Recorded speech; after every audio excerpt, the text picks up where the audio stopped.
What do sandwiches and sustainable marketing have in common? Maybe not too much, but there is an acronym that sounds like one of everybody's favorite sandwich and actually isn't. And it's all about how to make your marketing more sustainable. So if you know that sustainable marketing has a lot of concepts, a lot of acronyms, a lot of words, and a lot of terms, and you're looking for some help, this is the video that is right for you. Why? Because sustainable marketing is still a very new concept for many. And it's very easy to feel overwhelmed by all the big words and the jargon being thrown around. Carbon offset, B Corps, circular economies. It can get a little confusing. And the truth is, just like plenty of marketing acronyms you might have learned before, you don't need to know it all right away. But it helps if we're going to break down together some key terms that help you navigate sustainability in your marketing. Trust me, it's going to make things way clearer. We'll keep it simple and practical so you can start using some of these ideas in your business and talk about your sustainability efforts without finding it hard for you to even understand.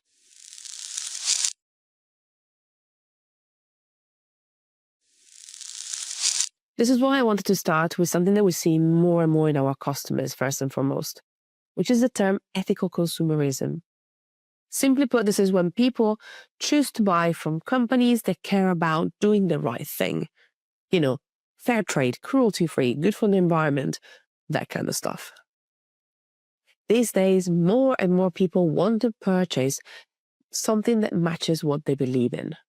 And this has led to what we call eco-literacy, which basically means that both customers and brands are getting smarter about how their choices affect the environment. So an eco-literate person thinks about the whole story behind what they buy, how it's made, where it comes from, and what happens when they're done with it. Understanding this will help you understanding how you are approaching your sustainable marketing and obviously all of your practices. This leads me to talk about TBL. And I'm not talking about a spin-off on the bacon, lettuce, and tomato sandwich. TBL stands for triple bottom line. It's a simple way to look at business success through three lenses: people, planet, and profit. It's pretty straightforward. And it's a way that businesses use to make sure they do well financially, while also take care of the environment and the impact they're having, as well as social responsibilities. In real life, this means that a company doesn't just look at the bottom line, but it also considers other elements, things that affect both people and the environment. And here's a simple example. A company using TBL might work on cutting down their carbon footprint, helping the planet, make sure their workers are happy and well paid, people still making enough money to keep the business running smoothly. And many brands out there have embraced this framework because it's a simple way to understand the different focuses that you want to have in your sustainability journey. Take Uncommon Goods, for example, a marketplace of creative, grotesque inventions. Not only Uncommon Goods work with its artists to use sustainable or recycled materials where possible, they also choose environmentally friendly packing materials and print their catalog on Forest Stewardship Council certified and recycled paper. They even found Embedded to Give, which allows customers to choose a non-profit partner for the company to donate £1 to with every single order.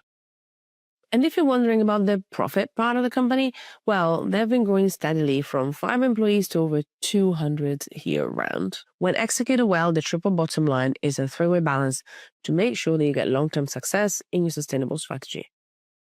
And tied to this, you might even heard the term greenwashing. Actually is a very common term because it can really undermine genuine sustainability efforts and your triple bottom line strategy. For example, you might see products labeled as eco-friendly or green, but when you're digging deeper, there's nothing really sustainable about it. That's really what greenwashing is in a nutshell. It's meant for these people who generally want to make better choices for the environment. This is a word that you might hear a lot when it comes to sustainable marketing. But there's another one that you might have heard before, which is greenhushing, which is basically the opposite. This is when companies actually are doing good things for the environment, but they keep quiet about it. And why would they do that? Well, sometimes brands are worried that people might think their efforts aren't good enough or they might get criticized for not doing more. Remember though, when you stay quiet about your sustainability effort, you miss out on inspiring others and showing what's possible. All right, let's talk now about another common term, which is circular economy. You probably heard of it, but what does it really mean? In a nutshell, it's an alternative to the traditional take, make, and dispose model that most businesses operate under. Instead of creating products that end up in landfills after they're used, the circular economy focuses on reusing materials, recycling products, and repairing items. Take a well-known brand like IKEA, for example. Their buyback program allows you to bring back your old furniture and then they will give it a new life. You'll even be able to buy this in IKEA stores. What this means is that they don't need as many new materials and your old furniture gets a second chance instead of ending up in the landfill. When businesses embrace the circular approach, they're being smarter with resources and also connecting with customers who care about sustainability as well. There is no sustainability talk without mentioning carbon footprint in one way or another. Think of your carbon footprint as the total amount of greenhouse gases, mostly CO2, that your business puts into the atmosphere. It comes from everything you do, from running your manufacturing plants to keeping the lights on, shipping products, and even dealing with waste. And yes, you can also calculate the impact of your marketing these days. Did you know, for example, that sending one email to 5,000 subscribers equals to charging your smartphone 71 times? Or 1 pound of coal burned? This is an example of how you can measure your digital carbon footprint. Basically, how much carbon dioxide your digital activities create through things like using devices, data centers, which is huge with AI, and internet services. This ties with the concept of responsible data storage. This is where companies and softwares might use energy efficient data centers, clean up unnecessary files. But overall, it's just about being smart on how things are stored. And as marketers, we want to pay attention how we store our data because it actually matters for our sustainability as well. Like I shared with you before, there are tools like EcoSend that can tell you the digital carbon footprint of your email campaigns. As we're talking about footprint, we also need to talk about carbon offsetting.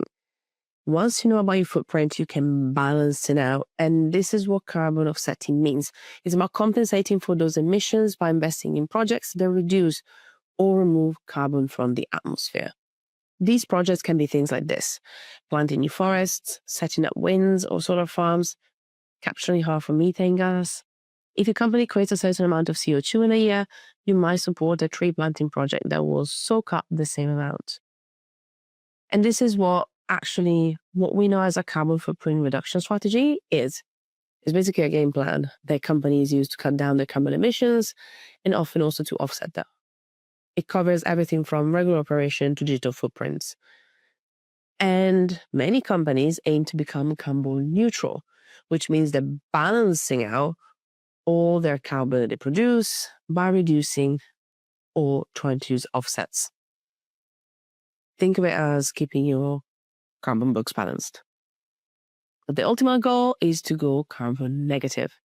That's when a company actually removes more carbon from the atmosphere than it puts out. This is why more and more companies are focusing on achieving what we call net zero emissions as a stepping stone towards becoming carbon negative.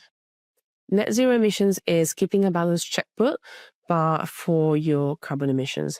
It's when a company puts out the same amount of greenhouse gases as it takes away from the atmosphere.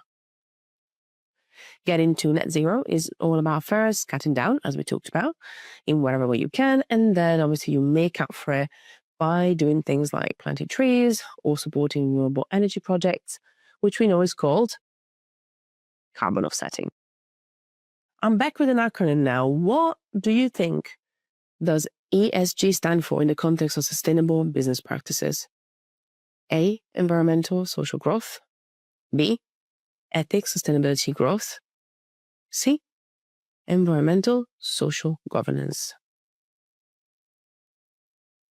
The correct answer is environmental social governance.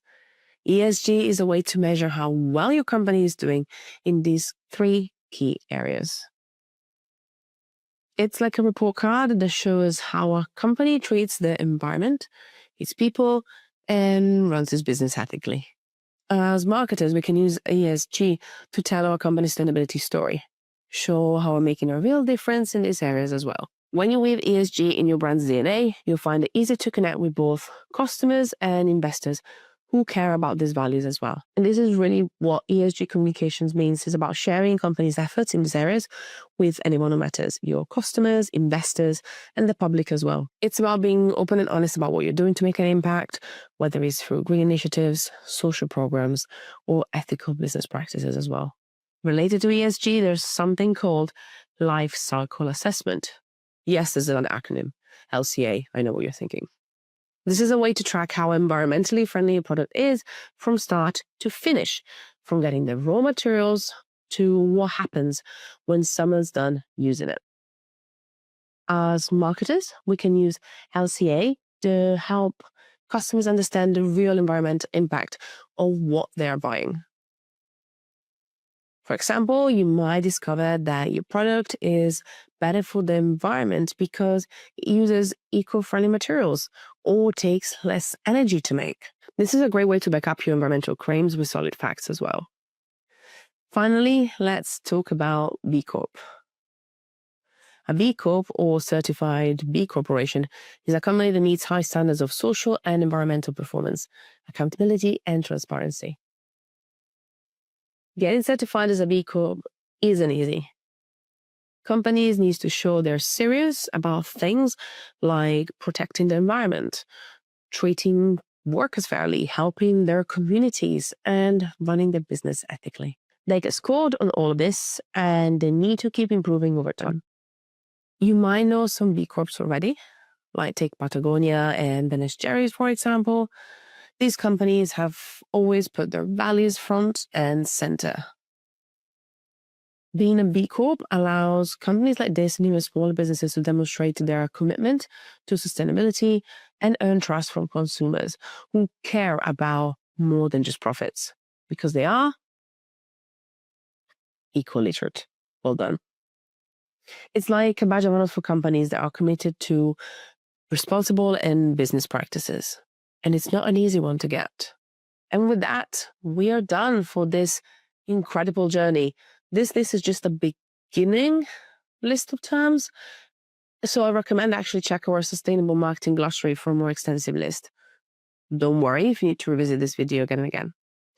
Understanding some of the unique language around sustainable marketing will help you aligning your business practices with the values that today's customers care about. Thanks for watching, and stay tuned as we dive deeper into actionable steps on how to implement sustainability in every part of your business as well. As always, don't forget to be kind to yourselves and others, and never stop learning, because practice makes progress. Once again, I would recommend you check our sustainable marketing glossary for a more extensive list of all these terms. Just check the link in the description. As always, don't forget to be kind to yourselves and others, and never stop learning, because practice makes progress. Until next time, class is dismissed.